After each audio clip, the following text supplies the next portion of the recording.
I want you to know. I want you to fucking know. Hi, welcome to episode 50.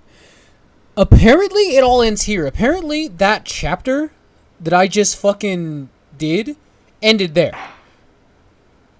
And apparently, because I didn't even look. I genuinely didn't even notice that it stops at investigation part 2 and just goes into the resolve of Ryunosuke Naruhodo. Which I, of course, immediately need to fucking, like, I'm not even gonna fucking keep the walkthrough open. I'm so fucking, like, I just took a shit, so I'm, like, not, like, I clicked it, because I knew this was gonna happen, I was gonna spoil myself, so I didn't let myself get spoiled. But it is time for episode 50 of the Great Ace Attorney Resolve, the resolve of Ryunosuke Naruhodo. This is great news for me. I thought I was going to have to do an entire new trial. So, the time's finally come. Today, we unravel everything. I'll be counting on your support more than ever today, Miss Susato. She's probably going through it. Miss Susato? Oh no! What's the matter, Mr. Naruhodo? Nothing. I was just saying that I'll be relying on your support today, but... I'm so sorry, of course! I know I can be rather incompetent at times, but... I shan't let you down! Would you mind helping me to my feet, then? Oh dear, I'm really very sorry! So expect this to be another, like, 10 fucking episodes minimum, I guess, if this is a whole chapter. But I'm not gonna read the stuff. Hold on. It is trial part 3... investigation, and then 2 and 3. Okay. You know what? That's actually... I can't even be mad, because I'm... whatever. Susato-san isn't her usual self at all, but that's hardly surprising, I suppose. She just found out that her father is the partner of a world-famous detective, not to mention... Good morning, sir! Oh, shit. What's up, big dog? Lord Van Zeeks! Thank you all for your efforts yesterday. What? Did I hear that correctly? What? Oh, no, nothing. Just, I hope we can clear things up today. I really can't make this man out. His face says I hate you, but his words are almost jovial today. In fact, he hasn't been very Reaper-like at all since this all began yesterday. Lord Van Zeeks isn't the Reaper, Mr. Naruhodo. Good point. The Reaper. I suppose in hindsight, I shouldn't have allowed that misconception to go unchallenged. Huh? It was my tacit acceptance of that pseudonym. My failure to stop the Reaper became something more than a mere legend that led to all this. But you're not to blame for that, Lord Van Zeeks. It's only because serious crime in the capital dropped off so sharply when the public started calling you that. That's why you didn't say anything, isn't it? To be frank, I'm not sure that was the sole reason. What do you mean? There was a rumor at the time that the Reaper was really the ghost of my late brother. That having been slain by that evil killer, Clint's restless spirit returned to some sort of demigod, to wield a deadly blade of justice where I, by the dint of the law, could not. Yes, we've heard that story too. When I lost him, I felt as though I'd lost my guiding light. I didn't know where to go or what to do. And so, in some small way, I wonder if perhaps those rumors made me feel his absence a little less keenly.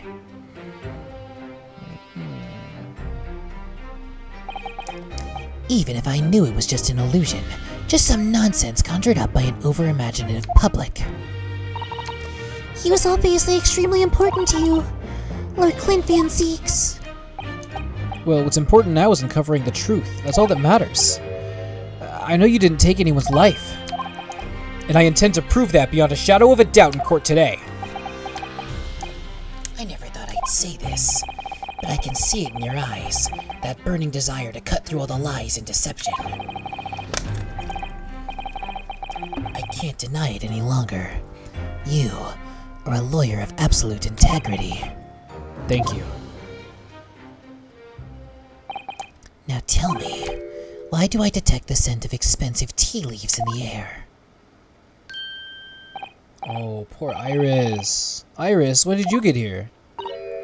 Oh. I brought you one of my special blends. Hurley loves it. He said it helps him clear his head.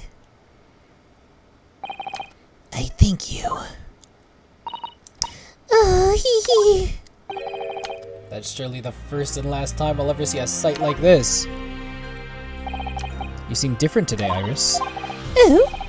Sort of subdued, I suppose. I am not! What happened yesterday is obviously still playing on her mind a lot. She's clearly very troubled about having stolen that autopsy report from Dr. Seiss' laboratory.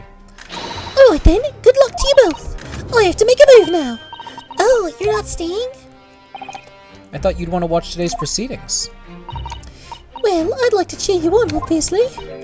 But I've got lots to get ready. Get ready for what? Oh, yes. Would you take this? Isn't that one of the little felt dolls that's usually dangling from your knapsack? Yes, it's a lucky charm. A little Hurley that I made once. A Hurley? Looks more like a Hairley to me. If for some reason you completely run out of options in that trial today, then just pull on this little Hurley's ears as hard as you possibly can. What? Pull his ears? That's right. It's a way to bring good luck. I think you might need it. You think I will need his luck? I just sneaked a peek inside the courtroom, and it seemed very different to normal. Yes, it would seem that a certain someone has decided to pull out all the stops. What does that mean? We'll find out here soon. What about Mr. Sholmes, Iris? I don't know. He was out all night and hadn't come home by the time I left this morning. Oh, I see. Was Professor Mikotoba out all night too? Do you think, Miss Susato? Yes, it would seem so. I telegrammed the hotel this morning. And apparently they didn't come back to their rooms last night at all. They? Father and Judge Jigoku, I mean. Judge Jigoku too? That's right. Nobody appears to have seen either of them since yesterday. Huh, they're gonna probably come back right at the end.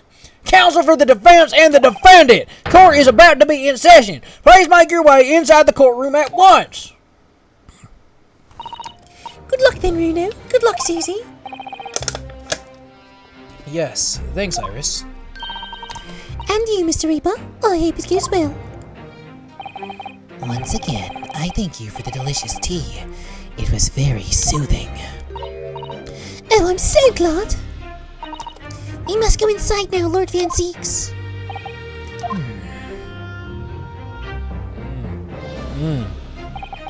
Lord Van Zeeks has always been the formidable prosecutor I've had to lock horns with in court.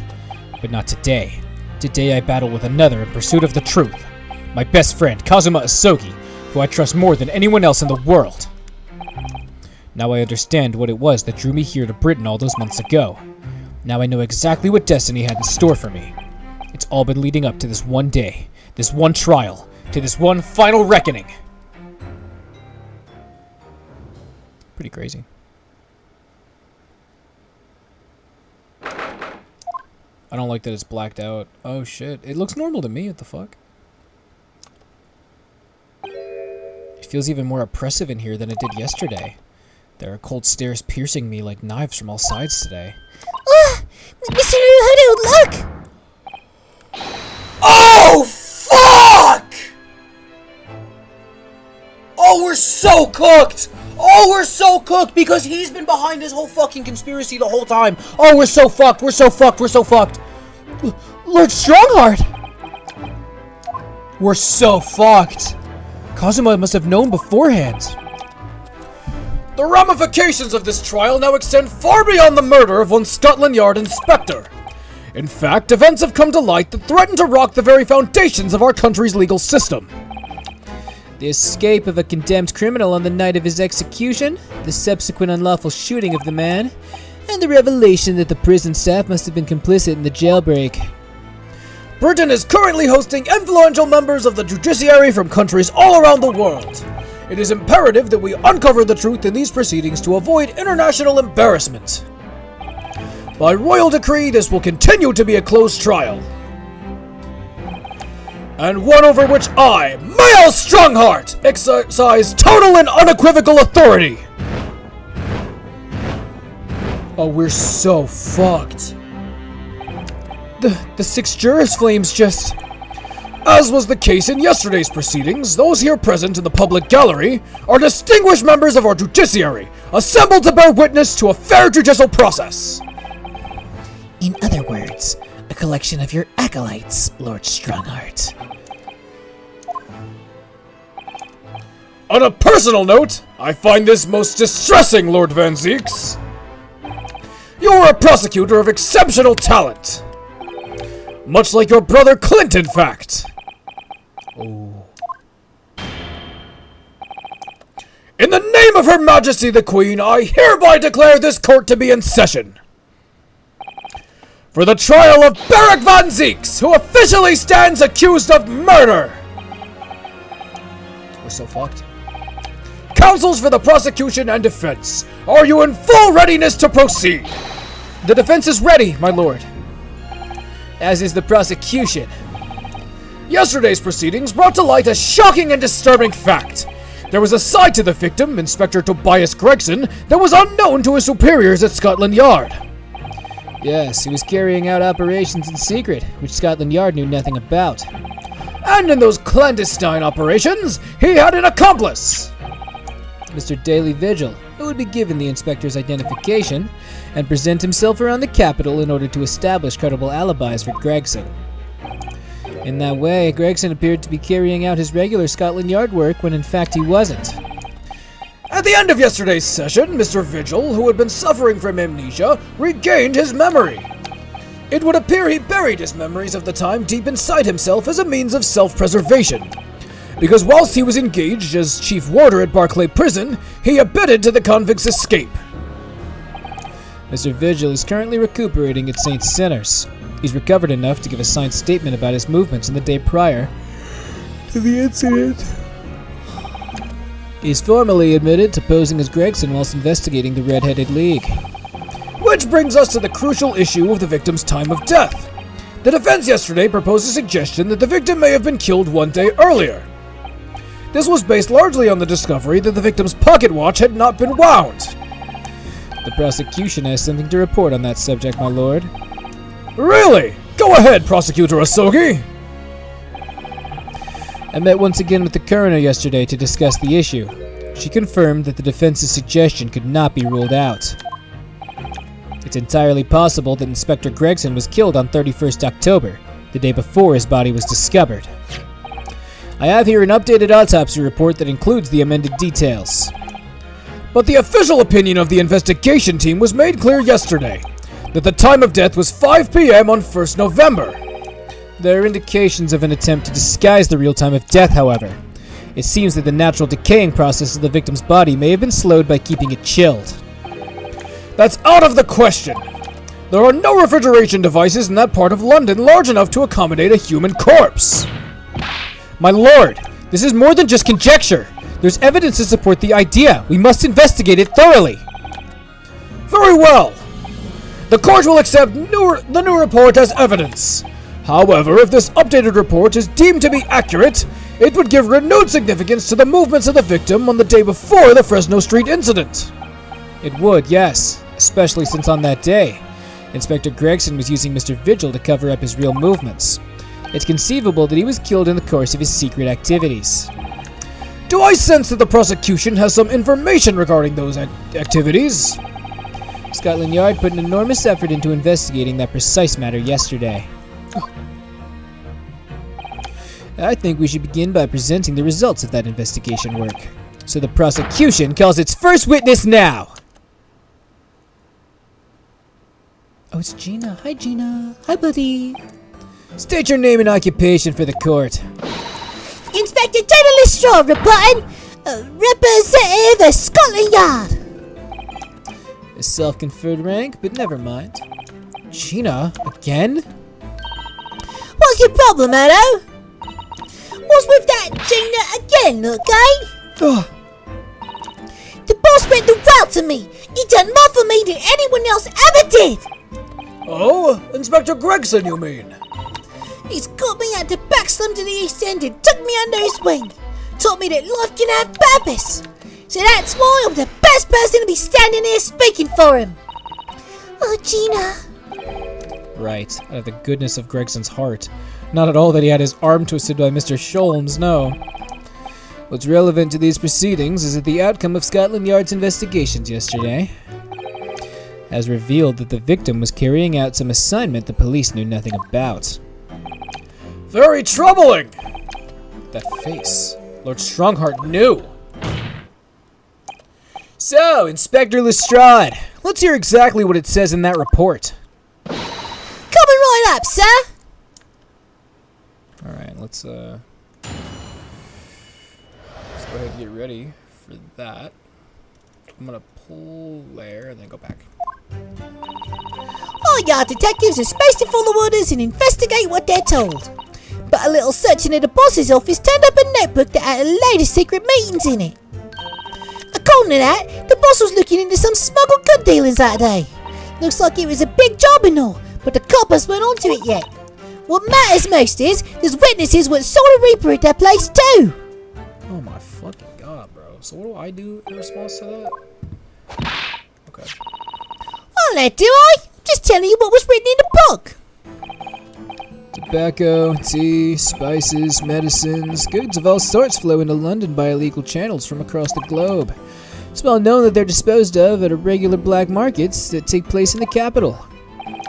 But the police are rarely able to locate them in time. So Inspector Gregson was investigating one of these black markets? It's been suggested that high-ranking officials, government officials, may be involved in black market activity. No doubt Gregson was trying to avoid details of investigation being leaked to the involved parties. That would explain why he was operating on his own authority, without the Yard's knowledge. And do we know where the dealings were taking place this time? In a particular room of a certain exclusive London gentleman's club. And on the day in question, the accused is known to have been there. That's the conclusion of Scotland Yard's investigation into the matter. That can't be! We haven't heard anything about any of this. Members of the club have testified to it. There's no question. The accused, Beric Van Zeeks, was present. He can't get a little booty on his time off? Can't get a little shake some ass? That would be very significant testimony then. Oh my, but... But?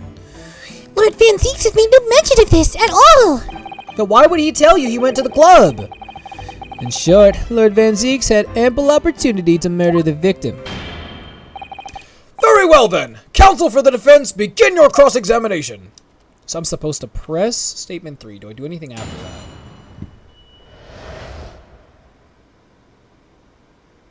Okay, so hold on.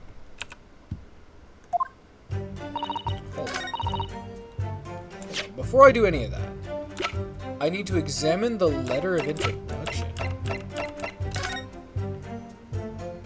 The back of it. A steamship ticket, the SS Grouse. Arrival 1st November.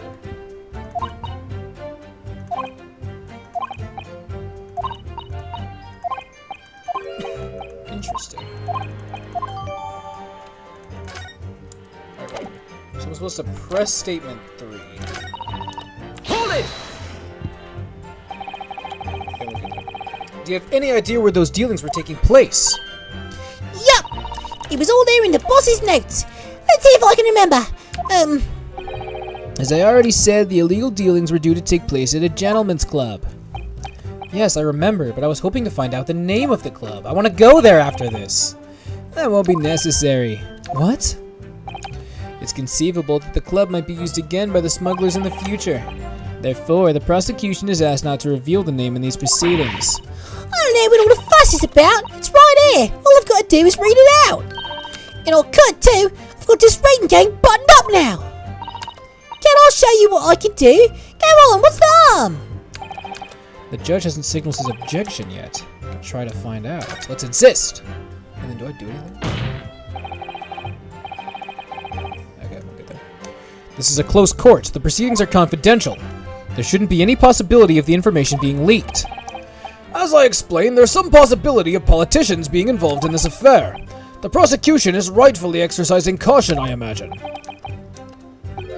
No, my lord. The prosecution has no objection. Ugh. Kazuma, you just said!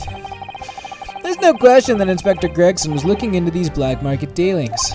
However, it's not yet been established that he was on that particular trail on the day in question. If the defense requires to know the club's name, the prosecution has no intention of being obstructive. Right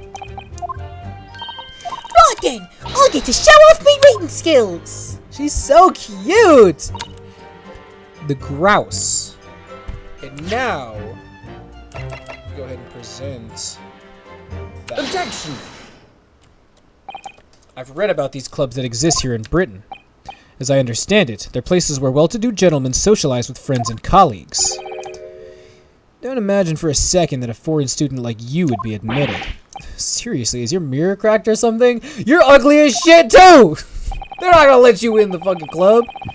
Do we know for sure that the contraband dealings were definitely happening at a club called the Grouse?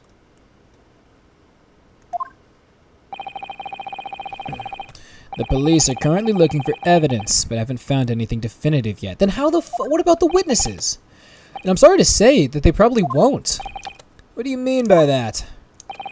I mean that the place Inspector Gregson was secretly going to visit on 31st October may not have been a gentleman's club at all. You're showing a very irreverent attitude towards our country's police force there, Counsel. If it wasn't a gentleman's club, then what was it? A steamship. You think it's a ship? I have the evidence to prove it here! Let me see that! This dark-suited young man is not in the least bit untrustworthy. The other side, my lord. Be more specific next time! Ah! This would appear to be a ticket for passage upon a steamship, yes! The SS Grouse! Fucking idiot. Objection! So there's a steamship named the Grouse that happens to share a name with the club. But I'm afraid to say, there's a flaw in your logic there. How? Look at the ticket. Notice the date of arrival in port. The ship arrived at the port of Dover on 1st November. Ah! The day on which the sound like a gunshot was heard on Fresno Street. In other words, on the day in question here, 31st October, when the victim was on his clandestine mission, that ship hadn't yet docked on British shores. That would certainly make an undercover investigation somewhat challenging. The fact that the steamship hadn't yet reached Britain substantiates the defense's assertion that the victim was investigating the SS Grouse on the day in question. Then show your evidence for that assertion. Very well. In that case, counsel for the defense, present your evidence to the court now. Prove it, dumb shit. Really? Oh, hold on. We need to examine the latch? Open it. There's a lot on here. You're sure there's nothing else you want me to check out?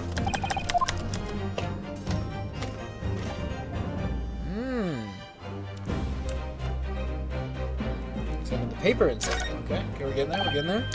Look, there's something inside. Oh, let's see. It appears to be a passport, authorizing him to travel overseas. Was Inspector Gregson about to go on a trip abroad then? Perhaps the... Perhaps the date of departure might tell us something. That was... Oh, What is it? it was for travel on 31st October, just one day before the incident. What? Really?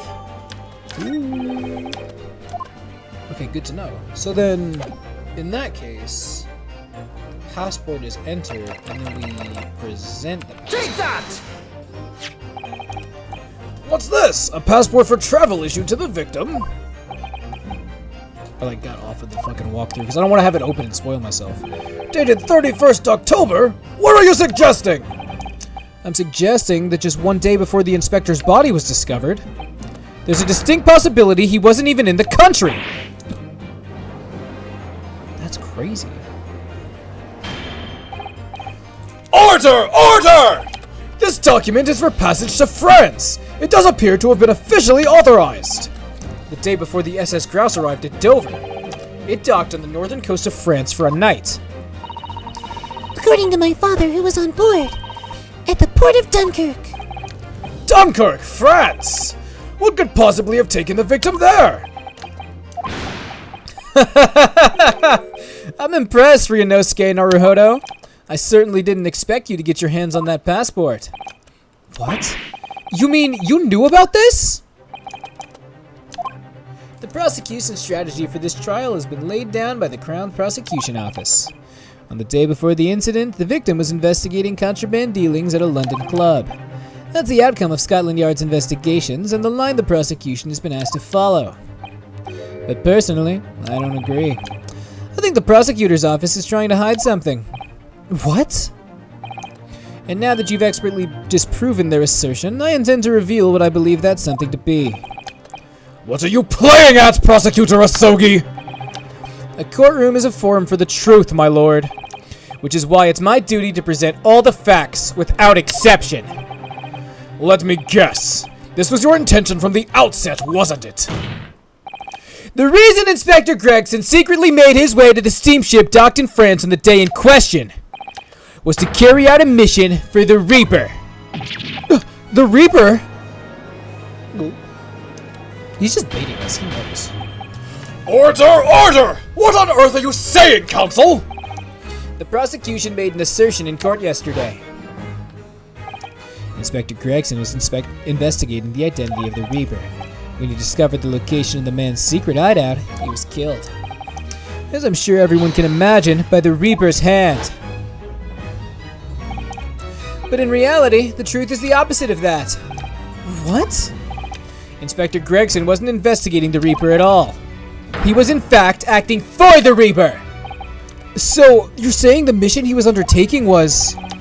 Obviously, an assassination. Beric Van Zieks never carried out any of the actual killings.